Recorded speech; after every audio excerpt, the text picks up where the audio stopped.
hey guys, welcome back to my second channel Hadi Tech. তো Hadi Techৰ নতুন ভিডিঅ'লৈ আপোনাক বহুত স্বাগতম। যদি আপুনি সৰকাৰি টয়লেটৰ কাৰণে এপ্লাই কৰিছিলে তেনে ক্ষেত্ৰত কিন্তু আপুনি এটা ভাল খবৰ লাভ কৰিব।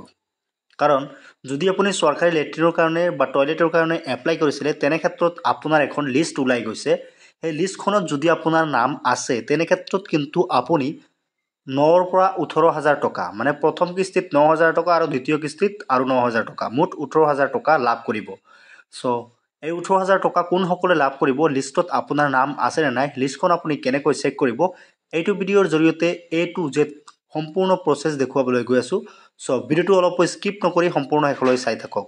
যদি এতিয়ালৈকে আমাৰ চেনেলটো সাবস্ক্ৰাইব কৰা নাই, চেনেলটো সাবস্ক্ৰাইব কৰি দি কাষত থকা বেল আইকনটো বজাই ৰাখক। সো যদি আপুনি এই লিষ্টখন চেক কৰিব বিচাৰে তেন্তে আপুনি আপোনাৰ গ্ৰাম পঞ্চায়তত যাব লাগিব বা জিপিত যাব লাগিব। যেতিয়া আপুনি আপোনাৰ গ্ৰাম পঞ্চায়তত যাব তাতে দেখা পাব এখন খচৰা বা ড্ৰাফট লিষ্ট ওলাই গৈছে। যদি সেইখন লিষ্টত আপোনাৰ নাম আছে তেনে ক্ষেত্ৰত কিন্তু আপোনাৰ ঘৰত পঞ্চায়তৰ পৰা মানুহ আহিব সাৰ্ভে কৰাৰ কাৰণে। যদি আপুনি এই সৰকাৰি টয়লেটৰ কাৰণে এলিজিবল তেনে ক্ষেত্ৰত কিন্তু আপোনাৰ এখন ফাইনেল লিষ্ট আহিব। সেই ফাইনেল লিষ্টত কিন্তু আপোনাৰ নাম আহিব। ইহঁতে সাৰ্ভে কৰি আপোনাক যদি এলিজিবল বুলি ভাবে তেনে ক্ষেত্ৰত কিন্তু আপোনাৰ ফাইনেল লিষ্ট পঠিয়াই দিব।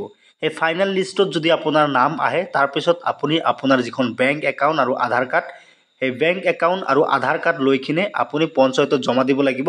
আৰু অনলাইন কৰোঁতে যিখন ৰিচিপ্ট দিছিলে সেই ৰিচিপ্টখন লৈ আপুনি আধাৰ কাৰ্ডৰ সৈতে বেংক একাউণ্টৰ সৈতে কিন্তু আপুনি জমা দিব লাগিব। পঞ্চায়তত যেতিয়া আপুনি জমা দিব তেতিয়া কিন্তু আপোনাৰ প্ৰথম কিস্তিৰ 9,000 টকা আৰু দ্বিতীয় কিস্তিৰ 9,000 টকা অৰ্থাৎ 18,000 টকা মুঠ 18,000 টকা কিন্তু আপুনি আপোনাৰ একাউণ্টত লাভ কৰিব। আশা কৰিছোঁ আপুনি সকলো কথা ভালদৰে বুজি পালে। যদি বুজি পোৱা নাই তেনে ক্ষেত্ৰত আকৌ ৰিভিজন কৰি চাই লওক।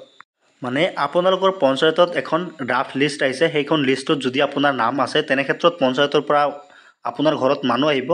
মানুহ অহাৰ পাছত আপোনাক চাব, যদি আপুনি এলিজিবল হয় মানে যোগ্যতা যদি হয় তেনে ক্ষেত্ৰত কিন্তু আপোনাৰ ফাইনেল লিষ্টত নাম আহিব।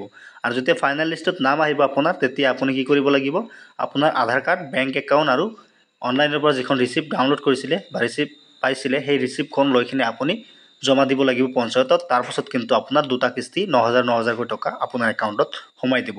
আশা কৰিছোঁ সকলো বুজি পাইছে। আৰু যদি আপুনি এই ড্ৰাফট লিষ্টখন অনলাইনত চেক কৰিব বিচাৰে তেনে ক্ষেত্ৰত কিন্তু আপুনি অনলাইনতো চেক কৰিব পাৰিব। স্বচ্ছ ভাৰত মিছনৰ যি পৰ্টেল আছে সেই পৰ্টেলত গৈ কিনে কিন্তু আপুনি কিন্তু অনলাইনৰ পৰা এইটো চেক কৰিব পাৰিব।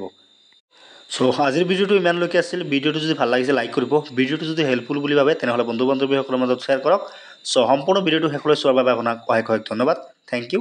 জয় অসম।